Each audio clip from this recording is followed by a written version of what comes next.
கொஞ்சம் சிரிக்கலாமா? ஒருத்தி சொல்றா, என்னோட மாமியார் எப்போ பார்த்தாலும் தொண தொணவென்று ஏதாவது பேசிக்கிட்டே இருப்பாங்க தெரியுமா? இன்னொருத்தி கேட்குறா, ஆமா, நீ அவங்கள எப்படி சமாளிக்கிறியா?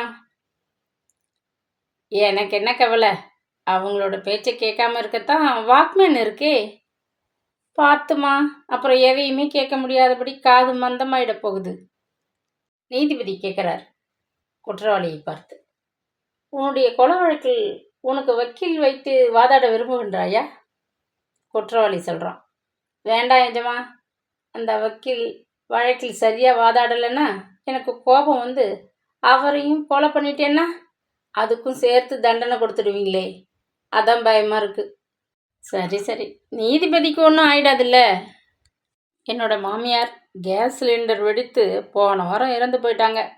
அதனால் கேஸ் சிலிண்டர் கம்பெனிக்கு போய்கிட்டு இருக்கேன். இதுக்கு இன்னொருத்தி சொல்கிறான், அந்த கேஸ் கம்பெனி மீது கேஸ் போட போறியா என்ன?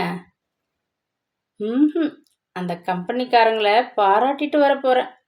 மறுபடியும் வீட்டில் சிலிண்டர் வெடித்தா உங்கள் கணவர் பாராட்ட போவாரா? ஒருத்தர் சொல்கிறார், எங்கள் வீட்டுக்கு எப்படிப்பட்ட விருந்தாளி வந்தாலும் போகும்போது சந்தோஷமாக தான் அனுப்பி வைப்போம். அதுக்கு இன்னொருத்தர் கேட்குறார், அந்த அளவுக்கு பலமான விருந்து போடுவீங்களா என்ன? ஒரு வாய் தண்ணி கூட கொடுக்க மாட்டோம். ஆனால் வீட்டில் உட்கார வச்சு 10 நிமிஷம் காமெடி சிடி போட்டு கட்டி அனுப்பி வைப்போம். விருந்தாளிக்கு சிரித்து வைத்த வெளி வந்தால் சோகமாகத்தானே போவார். அவர் சொல்கிறாரு, என் மனைவி என்னதான் திட்டினாலும் அவள் பேச்சுக்கு நான் மறு பேச்சு பேசவே மாட்டேன் தெரியுமா? இவர் கேட்குறாரு, ஏங்க அப்படி? உங்கள் மனைவி மேலே உங்களுக்கு பயமா என்ன? அவர் சொல்கிறார், என் மனைவி ஹிந்தியில் திட்டுவா, எனக்கு ஹிந்தி தெரியாது அதான். அவன் சொல்கிறான், நேற்று ராத்திரி நான் நிறைய ரத்தம் கொடுத்துட்டு வந்தேன்.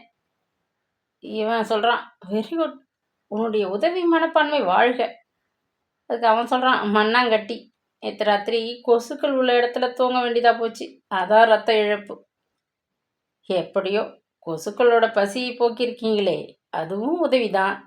ஒருத்தி சொல்கிறா, அந்த வீட்டு கல்யாணத்துக்கு போகிற எல்லோருமே தவறாமல் மொய் எழுதிட்டு வராங்களே, ஏன் அப்படி?